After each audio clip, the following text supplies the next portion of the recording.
Yeah. Oh no, look, there's an ambulance. Oh great, let's see what happened there. I'm almost tempted to go on this freaking dirt road down here, dude.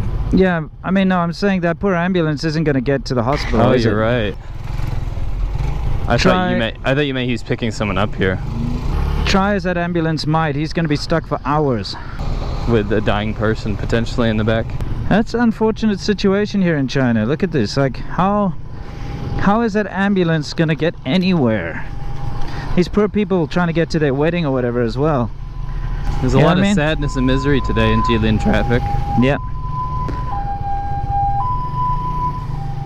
The zero COVID nonsense happening in China is crazy at the moment. It's so crazy that the WHO, you know, that organization that was previously in the pocket of the Chinese government, is even condemning the zero COVID policy of the Chinese government by themselves. And they've been banned from the Chinese internet. They actually blocked it. You cannot search the WHO or Tedros, you know, the main guy, because he's the one who put out the statement saying that it's not sustainable. This zero COVID policy they have is bad. Because it isn't. It's clearly not, yet they're not giving up on it. We got a lot to talk about on that front, but we figured we'd take you on the ground in Jilin province up in northern China, and wanted to show you what a slice of life traffic jam looks like, because it's pretty hectic.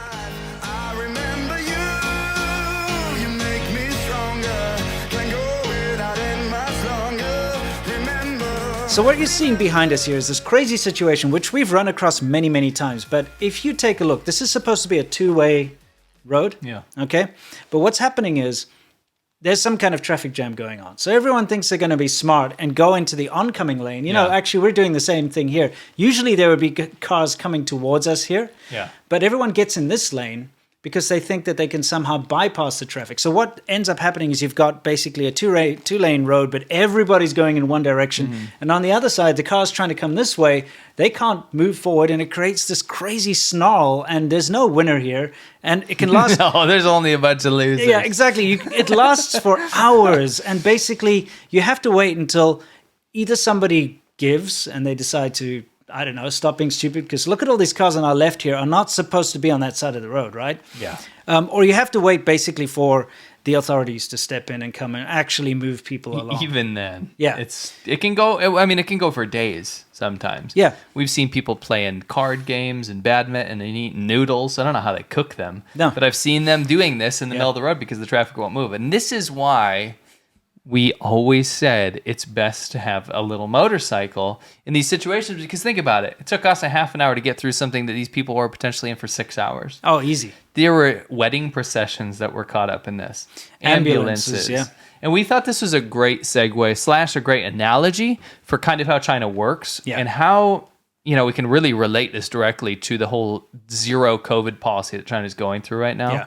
Because it doesn't work. It's completely broken, just like the traffic system here, just like the rules, just like anything. It's very arbitrary in China, and they can decide when they want to enact it and be super draconian about it, or for the most part, things just don't work. Well, exactly. I mean, you have traffic laws in China. Yeah. They're very strict traffic laws. Believe it or not. Yeah, just like everywhere else in the world. So you see, they implement the laws, but then when it comes to actually implementing them, actually carrying them out, it's chaotic and it's haphazard, and things just kind of go as, you know, goes with the flow. And as things happen, they have to put out fires and put band-aids on things and try to figure things out, just like this traffic. Yeah, you know what a great example of that is like nobody wrote in doctrine for the zero COVID policy. By the way, if you guys don't know, China is going through this massive zero COVID policy where they're locking everyone down in Shanghai and then some other territories as well.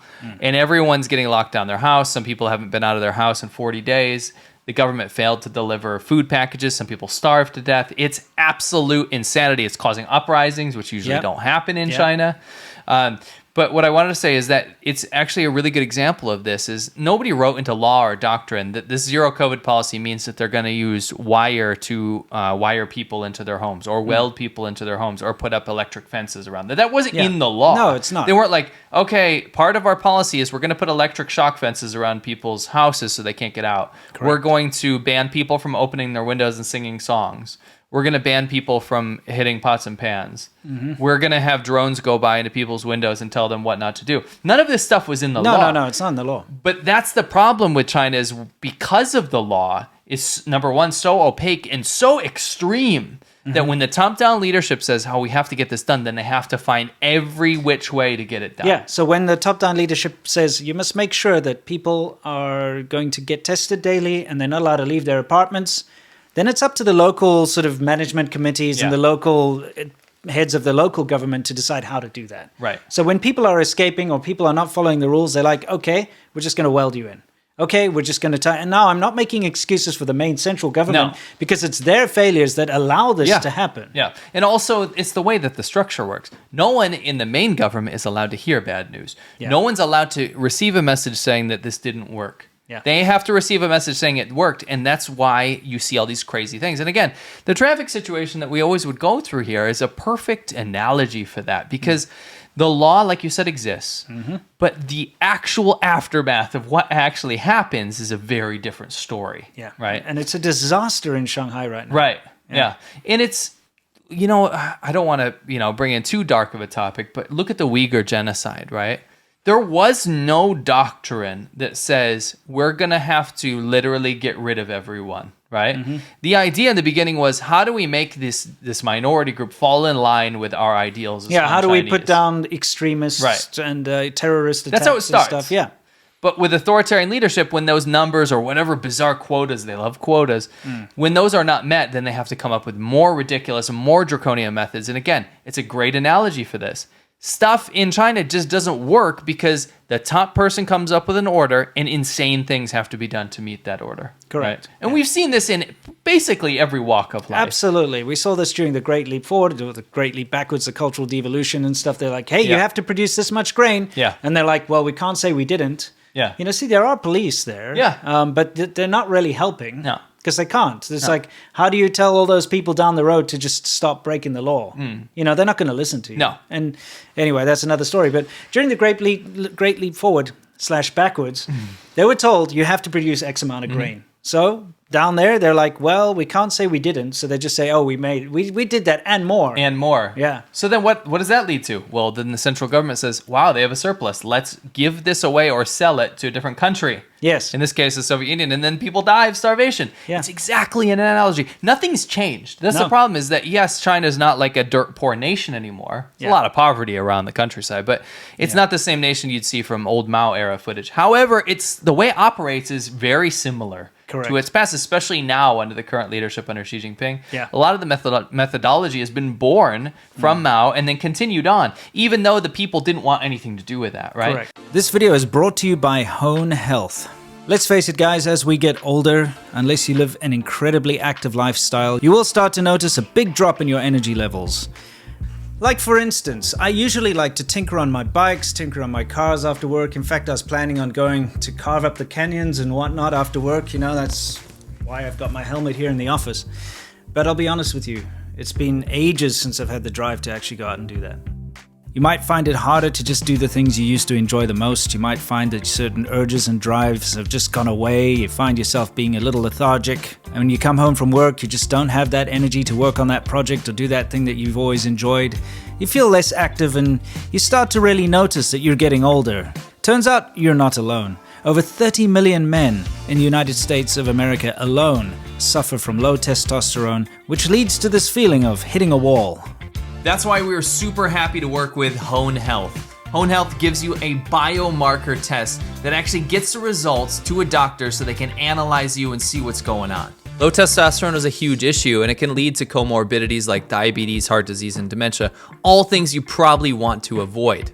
We're happy to work with Home Health and get you an amazing discount. If you go to honehealth.com/ADVChina, you're going to be able to take advantage of a big discount that not only gets you the home test, but also a doctor consultation for only $45. Don't forget to go to honehealth.com/ADVChina.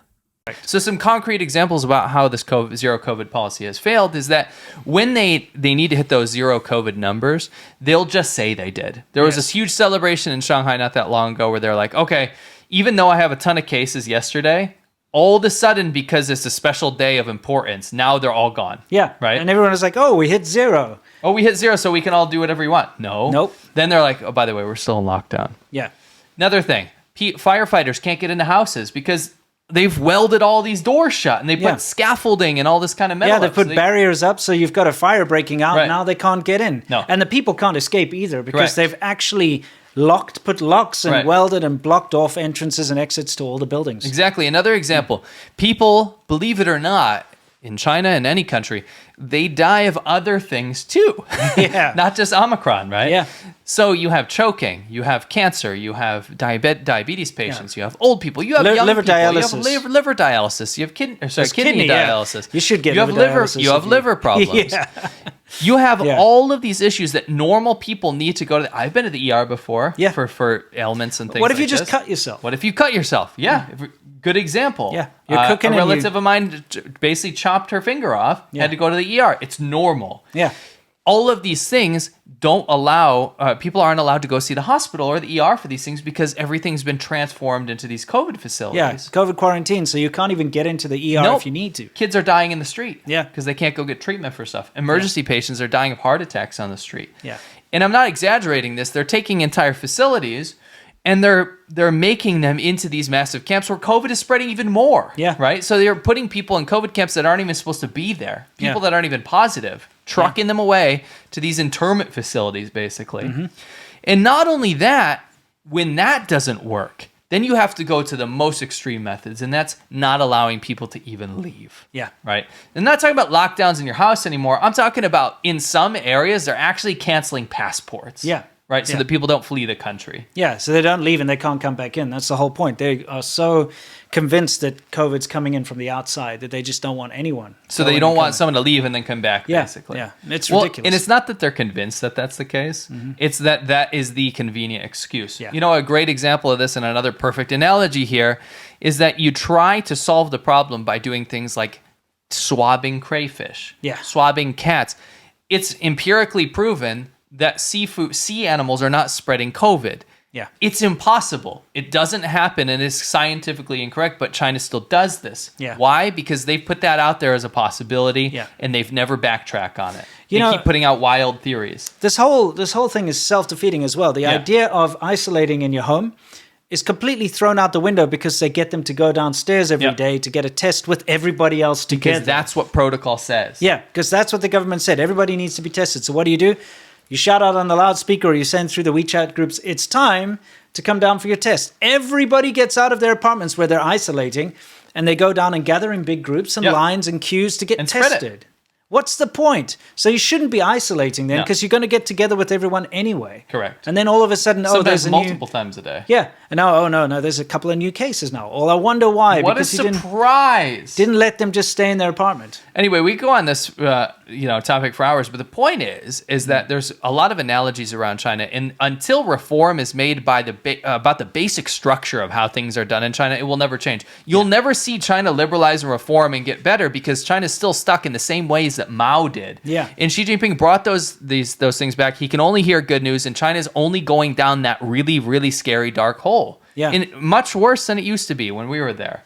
So, I mean, our message here is that I don't think people that are trying to spread the good news about how China's doing something correctly or doing whatever are buying into propaganda. Yeah. Because this is not working. It's been a massive failure, and it's not just COVID. It's quite literally almost every facet of life. Yeah, that's the point of us showing you this traffic jam and the way that this operates. Because remember, this is a fully functioning society, fully functioning setup, but this is how it works.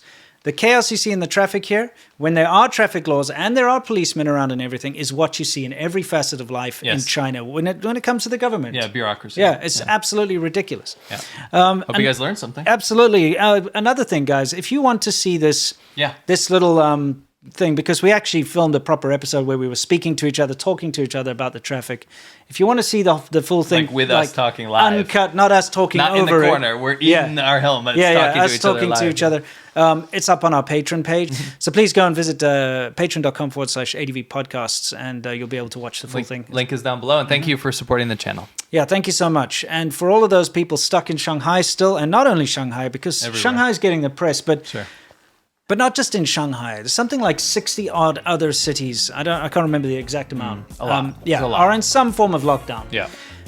Millions and millions, tens of millions, potentially hundreds of millions of people. In fact, it is hundreds of millions of people, I'm pretty sure, are in lockdown in some form or the other right now in some China. form or the other, yeah. And I mean, we're talking about like really as if you're in prison. Yeah. You're stuck in your apartment. You're not allowed to go anywhere. You're not allowed to leave. You're not allowed to even, in Shanghai right now, you can't even order food. Nope. You're not allowed to because they're afraid that the food deliveries are bringing in COVID. So you're not allowed to do anything. You're stuck and at the whim of the government. It's a failure. Yeah, it's a complete failure. And they said like a couple of days ago, remember they let people in some of the apartments to go out and they could walk around. Well, they've cancelled that now. They've gotten a fresh new lockdown where they say, bam, 15 days. It's fresh. It starts. Everyone. Doesn't matter what your status is. Doesn't matter how many days you've already been in your apartment. It's like, okay, from scratch, we're doing another 15-day lockdown where you cannot order anything, you can't do anything, you're stuck. And then at the end of that, who knows what's going to happen. So our heart goes out to those people.